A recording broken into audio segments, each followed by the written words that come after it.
લોકમત ન્યૂઝમાં આપનું સ્વાગત છે।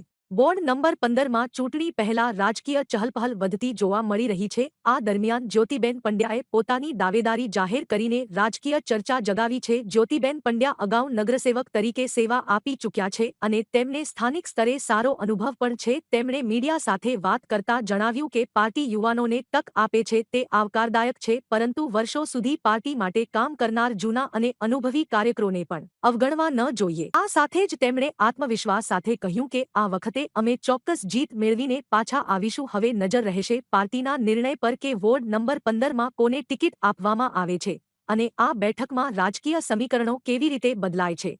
સૌપ્રથમ તો આપના ન્યૂઝ ચેનલના માધ્યમથી હું તમને નમસ્કાર કરું છું। હું વોર્ડ નંબર 15 સામાન્ય મહિલાની ઉમેદવારી નોંધાવી છું। શું લાગે છે પાર્ટી વિશ્વાસ મૂકશે? એ તો પાર્ટીનું મોવડી મંડળ છે। મોવડી મંડળ જે નિર્ણય કરે એ અમારે શિરોમાન્ય છે। અગાઉ પણ તમે હા, અગાઉ પણ મેં 2 ટાઈમ કાઉન્સિલર રહી ચૂકી છું, એટલે પાર્ટી જે નિર્ણય કરે લાગે છે આ વખતે એ તો હવે પાર્ટીનો વિષય છે ને, પાર્ટી શું નિર્ણય લે એ।